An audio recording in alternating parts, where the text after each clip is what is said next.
안녕하세요. 뉴스반장입니다. 윤석열이 파면되고도 일주일이나 버틴 한남동 관저. 왜 그렇게 못 떠났나 했더니 그 이유가 이제야 하나둘씩 드러나고 있습니다. 정권이 바뀌고 이재명 대통령이 한남동 관저에 들어서자 그 안에서 발견된 시설물들이 하나같이 입을 떡 벌어지게 만들고 있는데요. 이건 뭐 대통령의 공간이 아니라 윤석열과 그 반려동물들의 왕국이었던 겁니다. 놀라지 마십시오. 사람을 위한 수영장이 아니라 개를 위한 수영장이 그 안에 설치돼 있었다는 주장이 나왔는데요. 7일 이재명 대통령이 더불어민주당 지도부를 관저로 초청해 만찬을 가졌는데요. 그 자리에서 음식보다 더 큰 화제를 모은 건 바로 그 수영장이었습니다. 박홍근 의원이 SNS에 올린 사진을 보면 파란 타일의 대리석으로 마감된 수영장이 선명하게 찍혀 있었는데요. 길이 5m 남짓의 깊이도 얕아서 사람이 수영하기엔 어림도 없다는 증언이 나왔습니다. 현장에 있던 사람들 사이에선 이거 혹시 개수영장 아니냐는 말이 실제로 오갔다고 하는데요. 윤석열 부부는 재임 기간 내내 한남동 관저에서 개 6마리, 고양이 5마리, 무려 11마리의 반려동물을 키웠습니다. 이 수영장이 그 반려동물들을 위한 전용 시설이었다는 의혹이 제기되고 있는 겁니다. 게다가 윤석열은 파면을 당하고도 일주일 동안 관저에 머물렀는데요. 그 7일 동안 사용한 수도 물량이 무려 228톤이었다는 사실이 드러났습니다. 하루 평균 32톤이 넘는 물을 사용했다는 건데요. 일반적인 생활 용도로는 도저히 나올 수 없는 수치입니다. 더 놀라운 건 그 이전부터의 물 사용량인데요. 윤석열이 한남동 관저에 입주한 이후 작년 6월부터는 매달 700톤에서 800톤의 물을 사용해왔다는 겁니다. 수영장은 윤석열 정부가 관저 이전을 하면서 새로 설치했다고 하고요. 들리는 말로는 수영장이 관상용 등 다른 용도로 사용되었다고 하는데 정확한 진실은 팩트 체킹을 해봐야 될 것 같습니다. 이쯤 되면 개인이 사는 공간이 아니라 대형 물놀이 시설이 상시 가동됐다고 봐야 할 수준인데요. 그 중심에 이 수영장이 있다는 겁니다. 하지만 수영장 하나만으로는 그 많은 수도 물량이 소비됐다는 건 쉽게 이해할 수 없는데요. 분명 또 다른 무언가가 있는 거죠. 물론 이것도 사실을 규명해야 할 숙제인 겁니다. 이 수영장은 윤석열이 용산으로 집무실을 옮기며 한남동 관저를 리모델링할 때 새로 설치한 것으로 알려졌는데요. 당시 대통령실은 외빈을 위한 작은 수경 공간일 뿐이며 깊이도 무릎 정도라고 해명했습니다. 그런데 말입니다. 그 해명이 이 정도 수도 사용량과 맞아떨어진다고 보십니까? 사진만 봐도 과연 외빈용이라 할 수 있을지 고개를 갸우뚱하게 만드는데요. 수경 공간이 아니라 반려동물 전용 수영장이었다는 주장이 설득력을 얻는 이유입니다. 윤석열은 재임 중에도 고가의 고양이 놀이터를 세금으로 들여놓고 편백나무 욕조를 관저에 설치해 물의를 일으킨 바 있는데요. 이번 개 수영장 의혹까지 터지면서 한남동 관저 전체가 윤석열 가족과 반려동물을 위한 사적 공간으로 꾸며졌던 것 아니냐는 비판이 커지고 있습니다. 대통령이 반려동물을 키우는 게 문제는 아닌데요. 하지만 그 반려동물을 위해 국가 예산을 마음대로 쓰고 국민 세금으로 호화 사적 시설을 만든 건 심각한 국기문란입니다.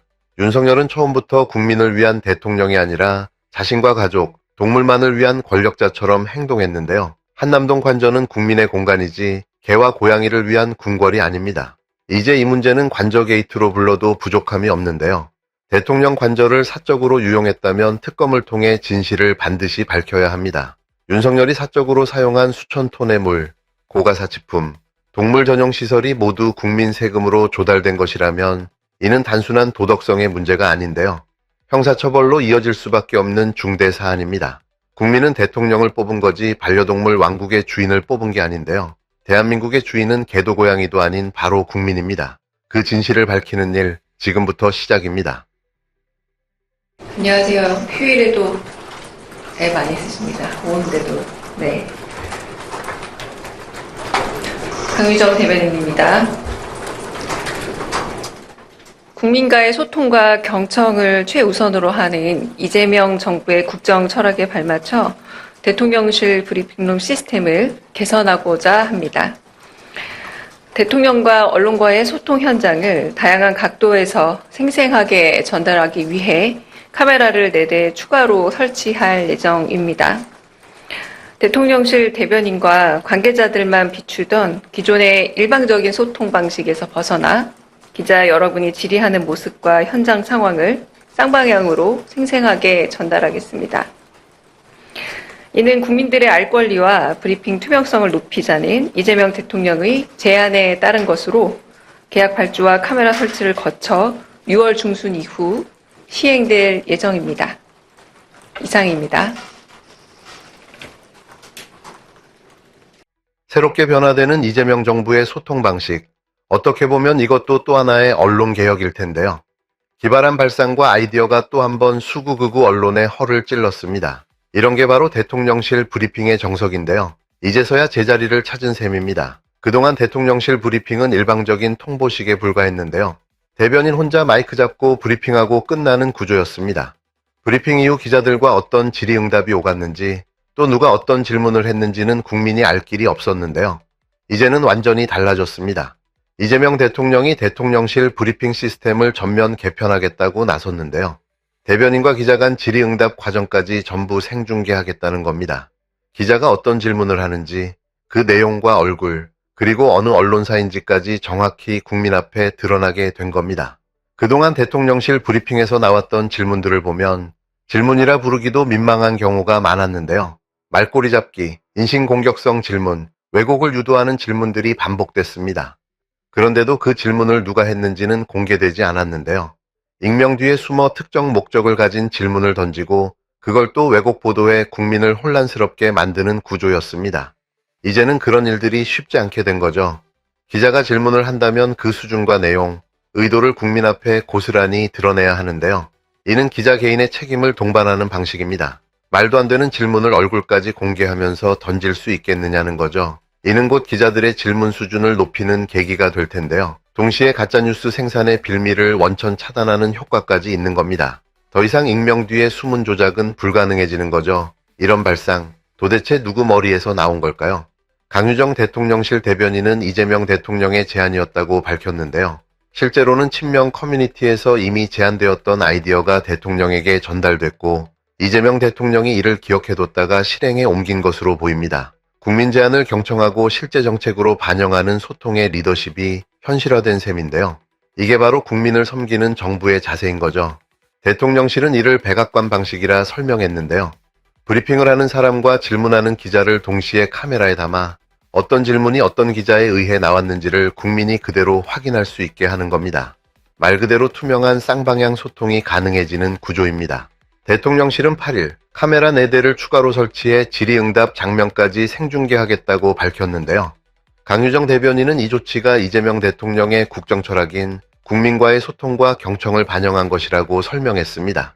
기존의 일방적 전달 방식에서 벗어나 다양한 각도에서 현장을 생생하게 전달하겠다는 방침인데요. 카메라 설치와 계약 발주 절차를 거쳐 이 시스템은 6월 중순 이후부터 본격 시행될 예정입니다. 단순히 장비를 늘린 문제가 아니라 언론과 권력, 국민 간 관계를 투명하게 재구성하는 대전환인 거죠. 대통령실 관계자는 기자들과 만나 이 시스템이 백악관과 유엔에서도 사용되는 국제적 표준이라고 설명했는데요. 대선 기간에도 후보자와 기자가 질의응답을 하는 장면이 생중계됐던 만큼 시대 흐름에 맞춘 개선이며 국민의 알 권리를 위한 조치라는 입장을 밝혔습니다. 언론의 자유는 보장돼야 하지만 그만큼 언론의 책임도 동반돼야 한다는 원칙이 이번 개편의 핵심인데요. 질문의 내용뿐 아니라 질문자의 정체까지 드러나는 구조 속에서 언론은 더욱 성숙한 자세를 요구받게 됩니다. 국힘당 정권 시절엔 언론을 앞세워 진실을 비틀고 왜곡된 프레임으로 국민을 속이는 게 다반사였는데요. 이젠 그 방식이 더 이상 통하지 않게 된 겁니다. 국민 앞에 모든 걸 생중계하고 있는 그대로 판단을 맡기는 방식이야말로 진짜 민주주의고 진짜 책임 정치인데요. 그걸 이재명 정부가 실현하고 있는 겁니다. 진작 이렇게 했어야 했는데요.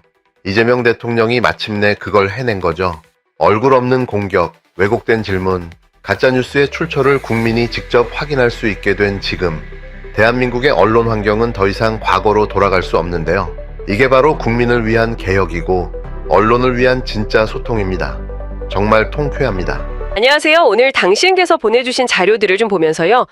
정치권의 두 가지 흥미로운 지점, 이걸 좀 깊이 파고들어 보려고 합니다. 네. 하나는 이제 전직 대통령 관저 사용 문제고요. 다른 하나는 현 정부의 소통 방식 변화인데요.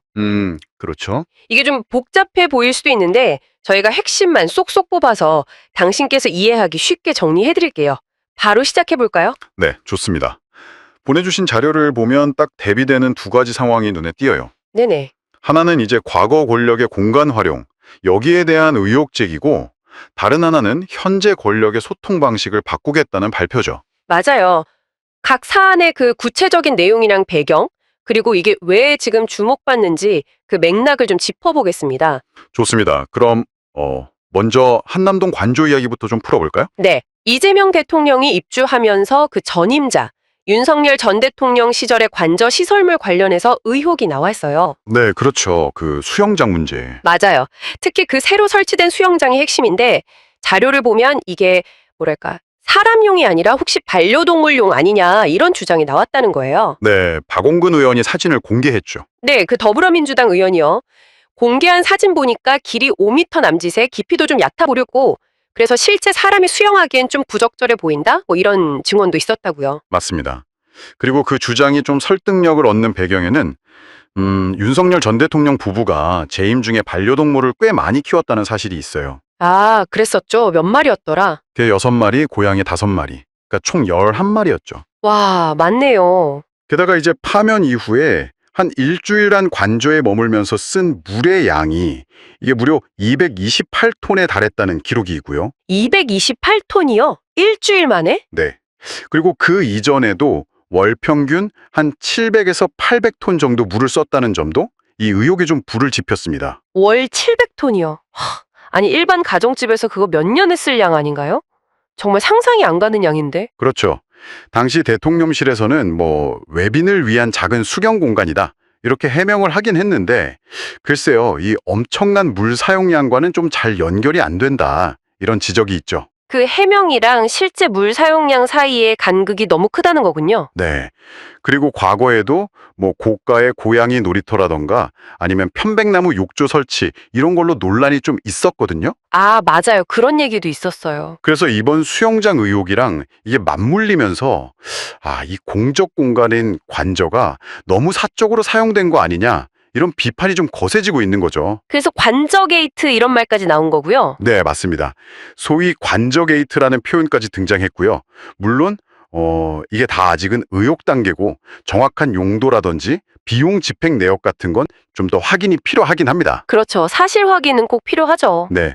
근데 중요한 건 어쨌든 이 공적 자원 사용 기준 그리고 그 투명성에 대한 국민적 관심이 확 높아졌다는 점이에요. 공적 자원 사용의 투명성 문제, 이게 참 중요한 포인트인데요. 마침 또 다음 주제가 바로 현 정부의 소통 투명성 강화 시도랑 딱 연결되네요. 아, 네, 그렇죠. 현 이재명 정부 대통령실에서 브리핑 시스템을 좀 바꾸겠다, 이렇게 발표했죠? 네, 맞습니다. 핵심은 그거예요.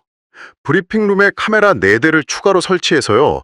질문하는 기자 모습, 소속, 그리고 질문 내용까지 전부 생중계 화면에 그대로 내보내겠다는 겁니다. 아, 지금은 보통 답변하는 쪽만 나오는데. 그렇죠. 주로 답변하는 대통령실 관계자만 화면에 나오는데 이걸 이제 바꾸겠다는 거죠. 와, 이거 마치 백악관이나 UN 브리핑처럼 질문자와 답변자를 동시에 비추는 식이네요. 네, 맞습니다. 상당히 파격적인 변화 같은데요? 그렇죠. 표면적인 이유는 이제 일방적인 발표에서 좀 벗어나서 쌍방향 소통을 강화하고 투명성을 높이겠다 이거고요. 네.